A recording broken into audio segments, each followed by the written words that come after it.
மக்களுக்கு எனது நற்செய்தி தெரிவிக்கிறேன். கவலைப்படாதீங்க. அந்த ஊடகத்தெல்லாம் தப்பாக வந்துருச்சு. அதை நினச்சி வருத்தப்படாதீங்க மக்களே. நம்ம ஜெயிக்க போகிறோம், உறுதியாக ஜெயிக்க போகிறோம். விஜய், அண்ணாமலை இவங்களுக்கெல்லாம் ஓட்டெல்லாம் வந்திருக்குது. எப்படி வந்திருக்குன்னு எனக்கு தெரியும். இது பல லெவலில் இருக்குது. அதை சொல்கிறேன் கேளுங்க. இப்போ அந்த கருத்து கணிப்பெல்லாம் தப்பு.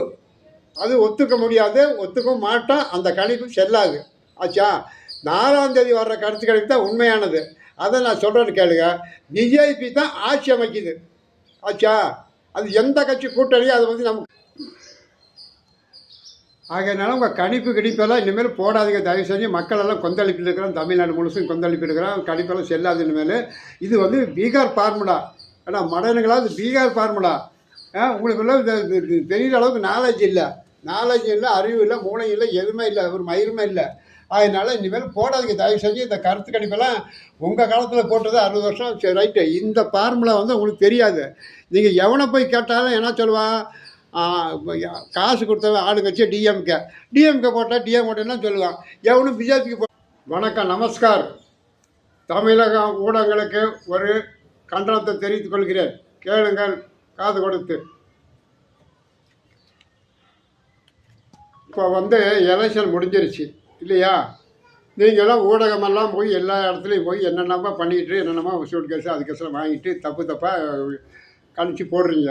இதுவும் தவறு. ஏன்னா உங்கள் யுகம் போட்டது 20-50 வருஷத்துக்கெல்லாம் போட்டதெல்லாம் ரைட்டு. இந்த யுகம் பீகார் ஃபார்முலா தெரியுமா?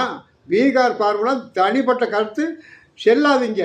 இந்த இடத்துல நீங்கள் தம்பி விஜய் அவர்களுக்கு கடுமையான பிரச்சார பீரங்கி திருச்சி புறநகர் சொல்கிறேன் கேள். உங்களோட தொகுதியும் திருச்சி தான். ஆச்சா, நீங்கள் சென்னையிலையும் ஜெயிக்க போகிறீங்க, திருச்சியிலையும் ஜெயிக்க போகிறீங்க. ஆனால் நான் சொல்லுறதை ஒன்று கேளுங்கள். நீங்கள் விஜயோட தாமரையோட கூட்டணியோட வாங்குங்க, அண்ணாமலையோட கூட்டணிக்கு வாங்க.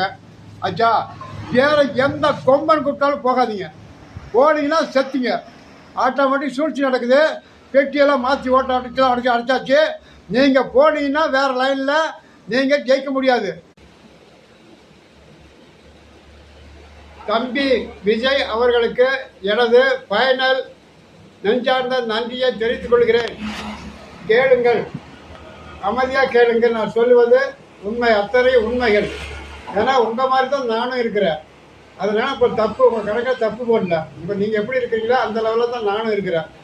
தப்பு போடல. ஆனால் என்னன்னு கேட்டிங்கன்னா, இந்த திருச்சா சங்கீதா இந்த 2 பிரச்சனை தான் தமிழ்நாடு முழுசும் கொந்தளிச்சிட்டு இருக்குது. அதை நீங்கள்